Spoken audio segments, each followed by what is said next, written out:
Si tu me dis que Rudy Garcia il a le niveau pour entraîner le Napoli, alors Balerdi il a le niveau pour jouer au Real Madrid.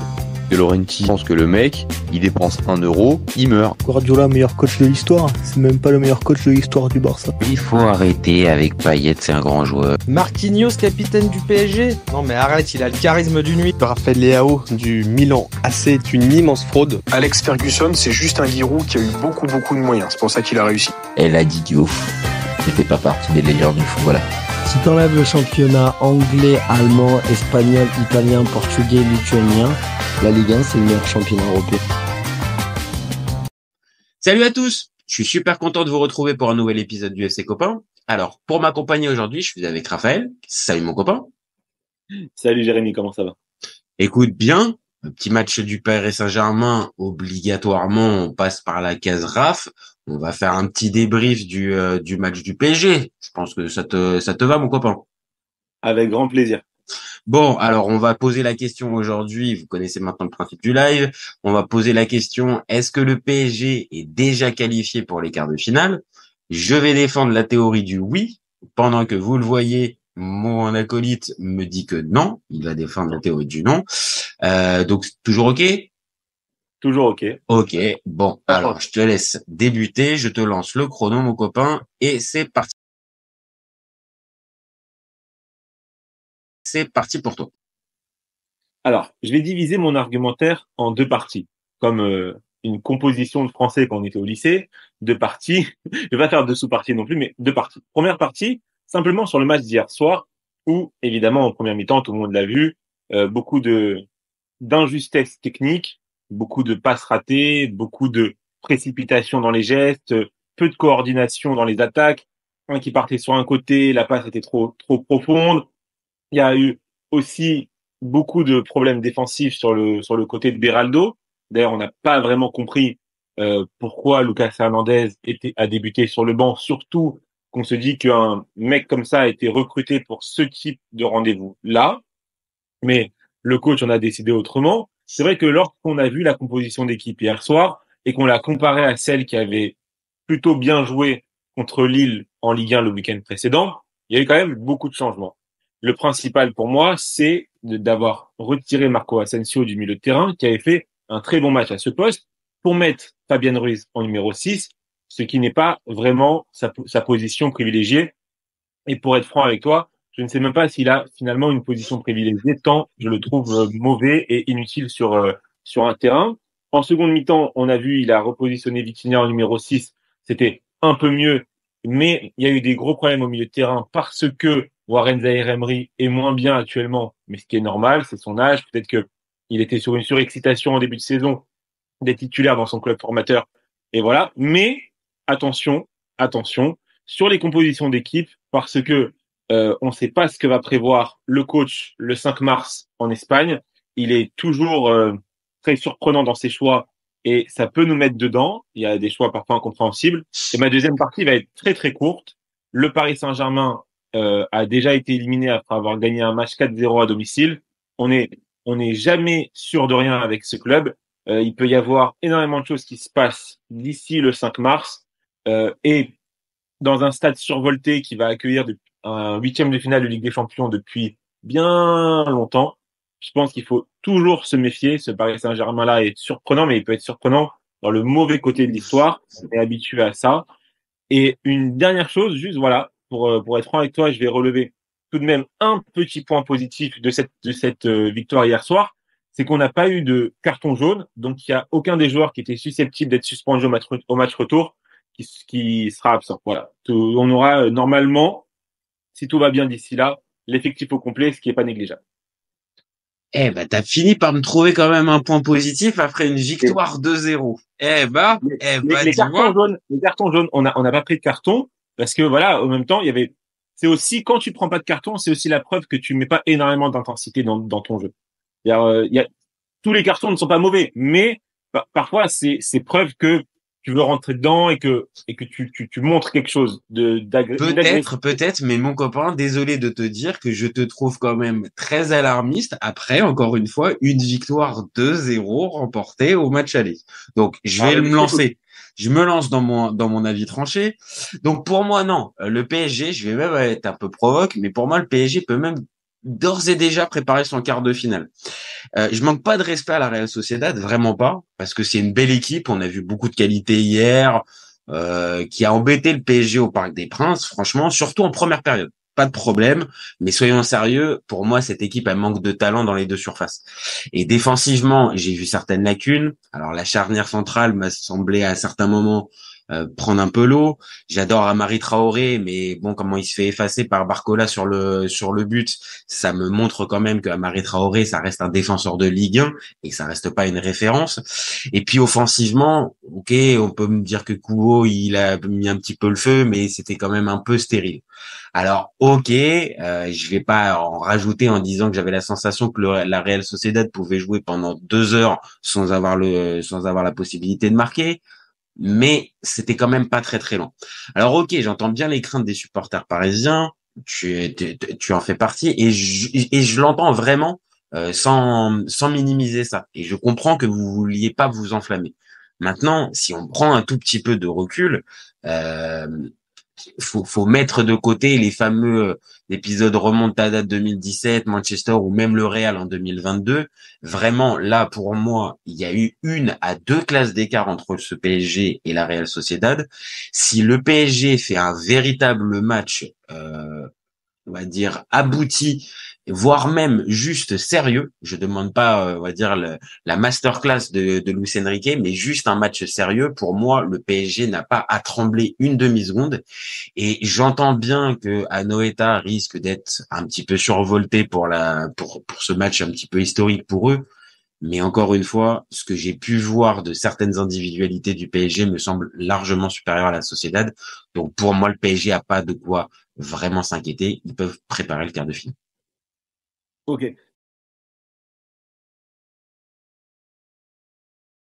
Petite parenthèse, le maillot que tu portes me fait penser à un match auquel j'ai assisté il y a 11 ans. Un souvenir Facebook m'est revenu là. Il y a 11 ans, j'étais à Valence pour le match du Valence-Paris Saint-Germain. C'était un de mes premiers déplacements. Avec Zlatan, c'est avec Zlatan, ouais. Avec Zlatan, Lavezzi qui marque. Enfin, c'était vraiment un beau déplacement, une belle époque. Et un PSG bien plus dominateur que ça. Et je pense que cette saison-là, ça se joue à pas grand-chose contre le FC Barcelone, mais il y avait déjà dès cette première saison, il y avait la place pour aller plus loin. On en avait déjà parlé à certains moments. Est-ce que on va dire le PSG a pas loupé le coche, mais maintenant c'est difficile parce que c'était au tout début de l'ère Qatari. Mais oui, c'est vrai que il y avait une belle équipe. Il y avait quelque chose. Il y avait l'alchimie et peut-être certains joueurs qui étaient à un certain niveau de performance qu'on n'a pas retrouvé derrière au PSG. Mais pour faire le lien avec ce qu'on a pu voir hier, vraiment dans ta description, je sens pas on va dire vraiment la sensation que en deuxième mi-temps le PSG a marché sur la Sociedad. T'as pas cette sensation-là? Alors, ça a commencé déjà vers la 60e parce qu'il y a eu quand même un quart d'heure de la deuxième période où même au retour des vestiaires, la Real Sociedad continue avec son intensité, son pressing. C'est vrai, t'as raison. C'est vrai. Pour moi, on a vraiment dominé une demi-heure. Voilà. Sur 90 minutes, il n'y a pas eu beaucoup de temps additionnel, donc on va dire sur 90 minutes, on a vraiment commencé à jouer et ça s'est lancé à peu près vers la 60e minute. Il y a eu le but de Kylian Mbappé, mais soyons francs, à ce moment-là du match, si la Real Sociedad marque, c'est pas infamant, et si on marque, c'est pas infamant non plus. Il y a quand même pas mal de ça se joue quoi. Après, ça se joue, mais c'est là aussi où je pense qu'il y a la vraie différence entre le PSG et la Real Sociedad, c'est que tu viens de le dire, cette individualité-là, la Real Sociedad ne l'a pas et ne l'a pas même pas que dans le secteur offensif, dans son effectif, on le sent. Il n'y a pas ce joueur qui rassure la défense ou qui, alors peut-être Merino que j'ai trouvé particulièrement intéressant dans sa qualité technique à orienter et tout ça. Mais ça reste un joueur encore peut-être un poil en dessous d'un Kylian Mbappé qui là hier sur pas un éclair de génie parce que c'est pas son plus beau but, mais c'est un joueur de classe qui va le marquer ce but, de sentir, de faire la reprise comme il l'a fait. La Sociedad a pas ce type de joueur. Je suis d'accord avec toi. Maintenant, en termes de, comment dire, maîtrise du football collectif. Là, il y a débat. Là, il y a vraiment débat. Je suis d'accord. T'as pas senti que les joueurs de la Real Sociedad se trouvaient plus facilement? Alors, évidemment il y a une équipe en face qui est là pour couper les trajectoires, couper les passes, qui a pressé aussi. Le PSG a pressé aussi. Mais je trouve que de la première minute au but que la Real Sociedad encaisse, en termes de maîtrise collective, de circuit de passe, de tentative de créer du jeu, ils étaient supérieurs à nous. Sur ça, je suis d'accord. Sur ça, je suis d'accord. Cette sensation-là, tu le sens encore plus en première mi-temps. Mais est-ce que, je vais te donner un truc, est-ce que c'est pas aussi le pressing et l'intensité qu'ils ont mis dans cette première mi-temps qu'ils ont pas pu tenir sur la seconde? Bien sûr. Après, c'est une équipe qui a du mal à marquer des buts. Ça, on est d'accord, même en Liga, c'est constatable. Ça fait, je crois, 6 matchs de suite qui marquent pas. Tu vois. Après, on se retrouve aussi dans une situation où c'est ce qu'on dit depuis le début de la saison. Le Paris Saint-Germain excelle dans les phases de transition et dans les phases rapides, dans les contres rapides, avec Achraf Hakimi sur le côté droit. Hier, c'est pas tellement le cas de Beraldo, mais je pense que c'est pas ce qu'on lui a demandé. Mais avec Dembélé, avec Barcola, avec Mbappé, même si hier, je l'ai pas trouvé le plus à l'aise dans cette phase de jeu-là, c'était plus animé par Dembélé et Barcola. Oui, c'est plus eux qu'on fait les vraies différences. Qui ont accéléré le jeu. Et en fait, c'est vrai que je trouve que malheureusement, notre milieu de terrain ne correspond pas vraiment à nos forces, en fait. Et la composition de départ du coach ne correspond pas non plus réellement aux forces en présence. C'est-à-dire que lui, je pense qu'il reste dans son idée que il faut absolument qu'on ait la possession à outrance, qu'on garde le ballon. Hier, c'était assez équilibré au niveau de la possession. Et moi, j'étais très content quand je voyais ces phases du Paris Saint-Germain sans ballon et lancé en profondeur et passer au-dessus de la défense adverse avec quelques longs ballons. Malheureusement, on n'a pas le gardien pour faire ces belles relances en profondeur. On l'a pas parce que son jeu au pied, malheureusement, ne colle pas. En fait, il n'y a pas le gardien qui colle avec le jeu qu'on peut avoir de ce jeu de transition-là. C'est le problème. Et ça s'est vu même hier quand tu regardes à un moment donné, et je te rejoins, la maîtrise collective de la Sociedad, elle part même du gardien. Le contraste était saisissant quand tu voyais à certains moments, le Remiro qui arrivait à te faire des passes dans les pieds de 50 mètres. Bah oui, je te rejoins. Si tu as ça, dans le jeu du PSG avec ce système de possession, oui, je pense que là tu upgrades, on va dire, ton niveau de jeu. Maintenant avec Donnarumma, c'est compliqué. Contre Lille, c'était Navas, il y a eu des belles relances et voilà. Après je n'imaginais pas qu'il puisse mettre Navas titulaire. Ça, je ne l'imaginais pas, clairement pas. Maintenant, il faut être prudent et il faut pas que, en tant que supporter du PSG, je pense qu'on a assez d'expérience pour se dire attention. Alors évidemment, 2 buts d'écart et après voilà. Faut dire la vérité. Je me suis levé de mon canapé quand j'ai vu le but de Barcola, qui est un super beau but, qui mérite de faire le tour du monde de la planète football. Et quand on voit d'ailleurs le résultat de l'autre match de la soirée où la Lazio a battu 1-0 à domicile le Bayern Munich, avec le Bayern Munich qui finit à 10, carton rouge d'Upamecano, on se dit que c'est une Ligue des Champions où il faut sous-estimer personne. Vraiment sous-estimer personne. Surtout à l'extérieur. Parce que même dans la phase de poule, il y a des gros qui se sont cassés la figure à l'extérieur chez des équipes supposées plus faibles. Mais c'est en ça en fait que j'ai envie de te dire que le PSG, pour moi, de ce qu'ils ont montré hier, ils m'ont pas semblé, on va dire, afficher certaines limites mentales, comme j'ai pu le voir. C'est pas mental, je suis d'accord. C'est pas mental, mentalement et encore une fois, je l'entends sur une partie du match. Principalement sur la première et voire même, comme tu l'as dit, jusqu'au but, on va dire jusqu'à l'heure de jeu. Mais par contre après ça peut être à la limite quelque chose qui va dans ton camp, c'est que le PSG aurait pu, en appuyant un peu plus pour moi, hier, clôturer complètement le suspense et même que là on fasse même pas ce débat parce que à 3-0 je pense, voire à 4, 3-0, là tu vois, je pense que là tu défends plus forcément l'option que le PSG ne passe pas. Donc oui, là il y a peut-être encore cette fameuse marge de progression pour cette équipe, il faut qu'elle progresse. Mais par contre là, au moment où on parle, Non, pour moi, la marge est assez suffisante. Et encore une fois, même avec un Oyarzabal, qui revient, je pense pas que ça puisse suffire pour la Real Sociedad pour vraiment renverser la situation. Parce que là, il faut vraiment un match XXL de leur part. Hein.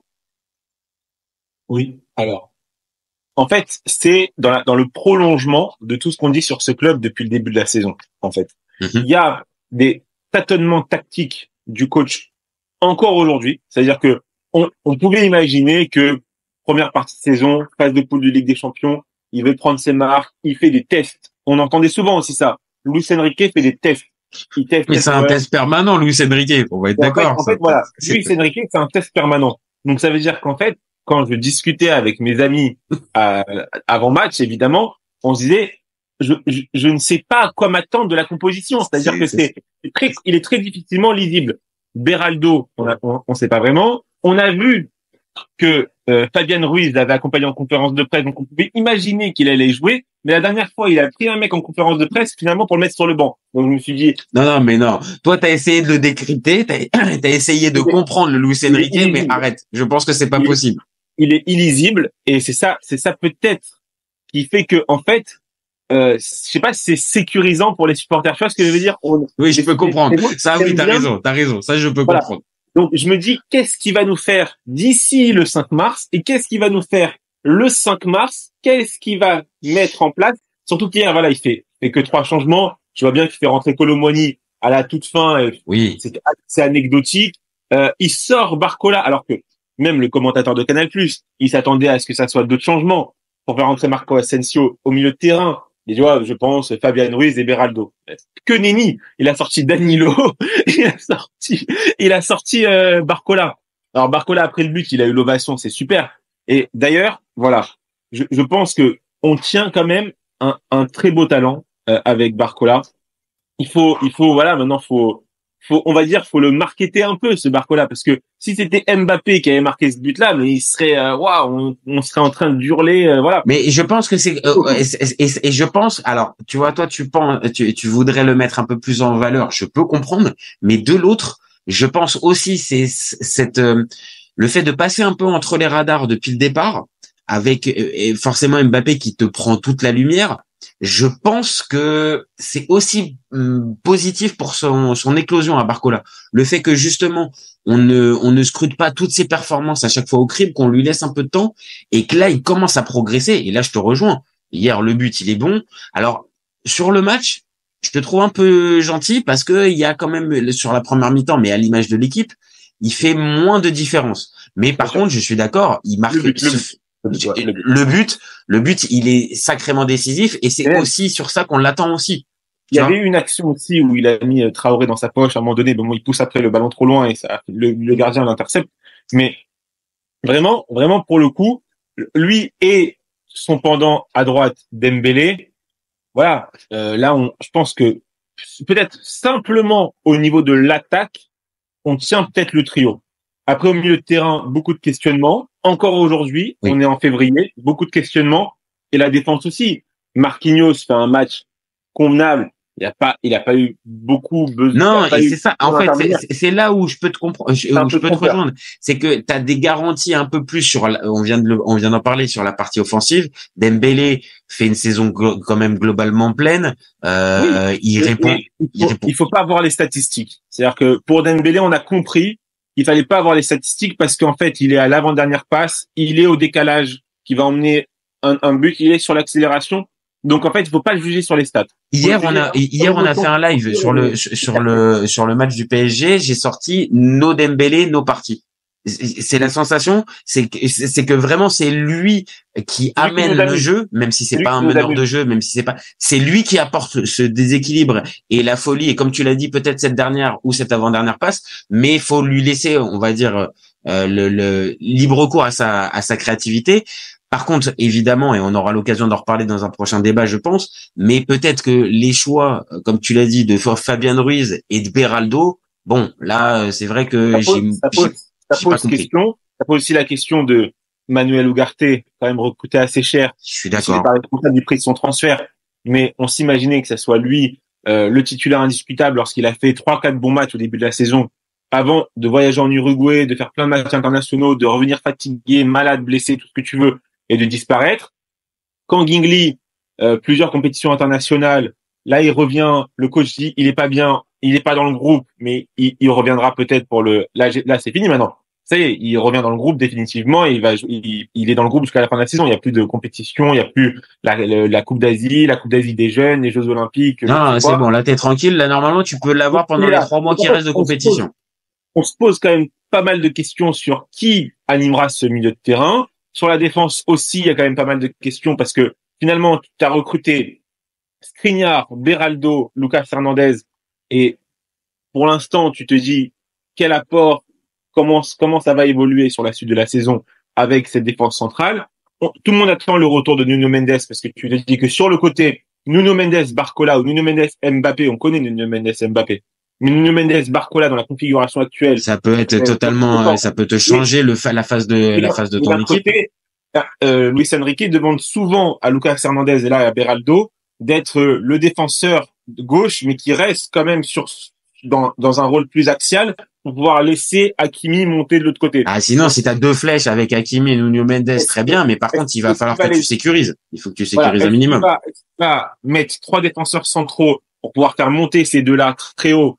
Après tout, pourquoi pas? On se pose encore des questions. Ça veut dire qu'en fait, Nuno Mendes peut refaire basculer la tactique, rebattre les cartes. Tout ça pour te dire une chose, c'est que on n'est pas prêt encore une fois d'arriver à décrypter le Luis Enrique, et je pense que c'est peut-être là, pour terminer notre débat, c'est peut-être là la vraie question, comme tu l'as dit, c'est tu sais pas encore ce qu'il va t'inventer, et que peut-être il peut t'inventer la bonne formule pour le retour à Anoeta, mais il peut t'inventer le truc un peu improbable, le fameux St. James Park, avec 2 milieux défensifs, enfin 2 milieux contre un 4-5-1, et le PSG qui passe à côté. Mais encore une fois, ma sensation, vraiment, mon copain, vraiment, allez, le PSG, ça va passer.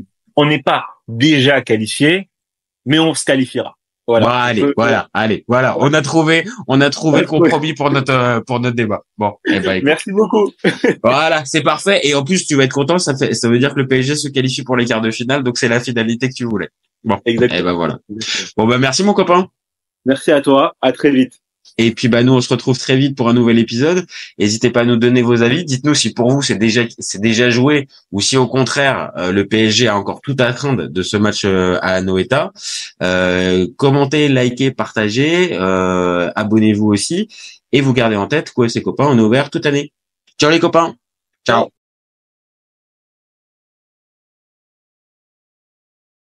Si tu lui enlèves la vitesse, Vinicius est un joueur moyen. Mbappé là pour les pépettes et pas forcément pour la compète. Si tu me dis que Rudy Garcia il a le niveau pour entraîner le Napoli, alors Balerdi il a le niveau pour jouer au Real Madrid. Je rappelle Léao du Milan AC est une immense fraude. Deschamps est jamais aussi bon que quand il fait du Deschamps, de la rigueur. Le débat qui est le meilleur entre Messi et Maradona, alors qu'on sait tous que le meilleur 10 argentin c'est Riquelme. Après moi je conseille aucun joueur d'aller au PSG déjà de base. C'est Laurent qui pense que le mec, il dépense 1 euro, il meurt. Pour l'euro, il est blessé, je sais pas, t'as pas le Griezmann, et t'es pas si sur un sort. Je suis d'accord. Alex Ferguson, c'est juste un Giroud qui a eu beaucoup de moyens. C'est pour ça qu'il a réussi. C'est quand même pas de ma faute si je préfère Ronaldinho à Zidane. Marquinhos, capitaine du PSG. Non mais arrête, il a le charisme d'une nuit. Gros problème avec ce joueur, je le déteste. Avec un joueur comme Nainggolan, la Belgique sortait la France en 2018. Et là, Guido, il fait pas partie des meilleurs du football. À son prime, je te confirme que Hatem Ben Arfa n'a rien à envier à Lionel Messi. Entre un choc de Ligue 1 et un choc de MLS, je regarde la MLS. Je trouve que la feinte est grillée quand même, tu vois. J'ai pas peur de dire que Bounassar, à son prime, il avait 4 cafous dans chaque orteil. Guardiola, meilleur coach de l'histoire, c'est même pas le meilleur coach de l'histoire du Barça. Mais il faut arrêter avec Payet, c'est un grand joueur. Si t'enlèves le championnat anglais, allemand, espagnol, italien, portugais, lituanien, la Ligue 1, c'est le meilleur championnat européen. Heureusement, il y en a un avec un titre différent, Diego Simeone. Cet été, il y avait encore des mecs pour dire que Mourinho, c'était l'entraîneur parfait pour le PSG. D'un moment, faut arrêter d'avoir 20 ans de retard. Merci pour les travaux, Kylian. Maintenant, tu peux aller au Real. Pour moi, Giroud est un meilleur neuf que Benzema. Pour moi, Neymar, je suis désolé, mais c'est vraiment le meilleur joueur du monde de poker. Totti, pour moi, c'est un meilleur joueur qu'Alessandro Del Piero. En 2023, j'ai plus confiance en Franck Hez que Max Allegri.